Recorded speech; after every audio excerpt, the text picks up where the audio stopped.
Ainsi, après les autoponts de Yoff, Keur Gorgui, Saint-Lazare, Lobat Fall et Keur Massar, celui de Cambérène et le pont de Marsassoum ont été mis en service. Dans la même dynamique, je suis heureux d'annoncer que l'exploitation commerciale du BRT débutera dans le courant du deuxième semestre de cette année, avec un parc de 158 bus spéciaux, 100% électriques, qui seront alimentés par voie solaire.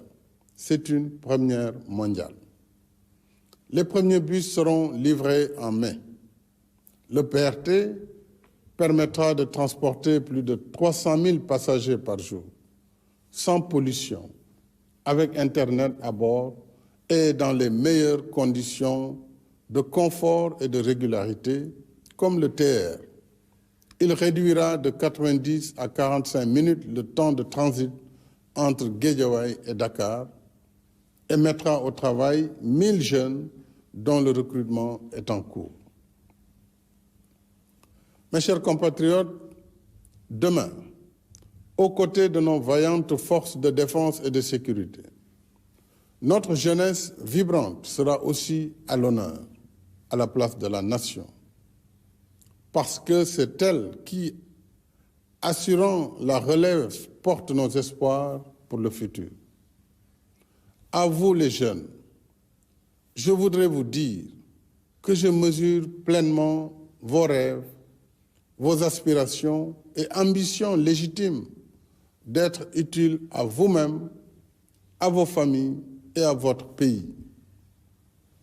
Vous resterez au cœur de mes préoccupations.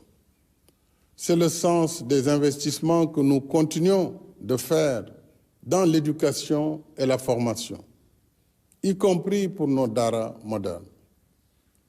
C'est aussi le sens de nos politiques de soutien à l'employabilité par l'enseignement du savoir-faire. Dans tous les pays, l'expérience montre que si la diffusion des connaissances livresques permet d'avoir un diplôme, elle ne suffit pas pour offrir la qualification nécessaire à l'emploi ou à l'auto-emploi. C'est pourquoi nous développons davantage l'enseignement professionnel pour mieux préparer notre jeunesse à la vie active. Nous voulons qu'à chaque niveau de formation et de diplôme corresponde un niveau de qualification qui facilite l'insertion dans le marché de l'emploi. C'est ce que nous faisons avec succès dans nos instituts supérieurs d'enseignement professionnel, ISEP. Et c'est ce que nous comptons faire avec le programme déjà finalisé de 38 centres départementaux de formation professionnelle. En même temps, la DER poursuit ses activités de financement, d'encadrement et de conseil en soutien aux femmes et aux jeunes sur l'étendue du territoire national.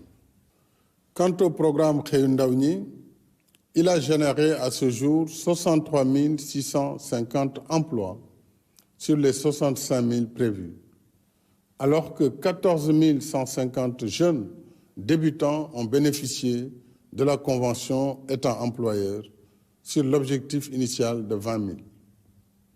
Le programme de domaines agricoles communautaires, PRODAC, et les agropoles s'inscrivent également dans la réponse à la problématique de l'emploi et de l'entrepreneuriat des jeunes, avec la création de pôles de développement économique dans nos terroirs.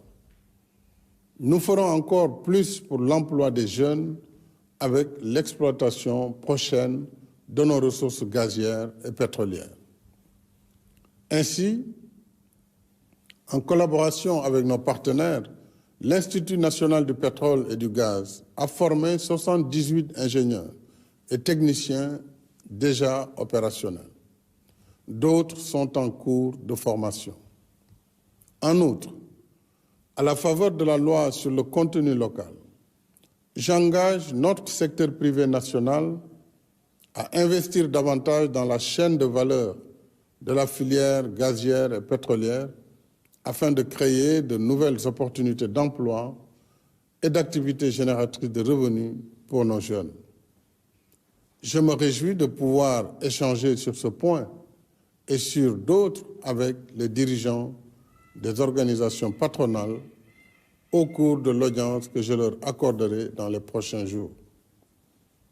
Ce soir, je voudrais aussi saluer et encourager nos 32 500 jeunes agents recenseurs engagés pour les opérations du 5e recensement général de la population et de l'habitat, prévu du 15 mai au 15 juin, afin d'actualiser nos données démographiques et statistiques. Mes chers compatriotes, la fête de l'indépendance qui marque notre liberté retrouvée nous rappelle en même temps l'histoire qui nous lie et nous oblige à bâtir sur la terre de nos ancêtres l'héritage que nous devons laisser à nos enfants. Chacun de nous en porte la responsabilité. Dès lors, il nous revient de puiser à la source des anciens la sagesse qui inspire le dialogue et la concertation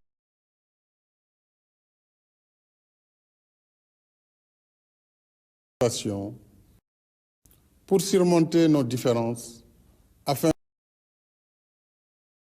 de rester la nation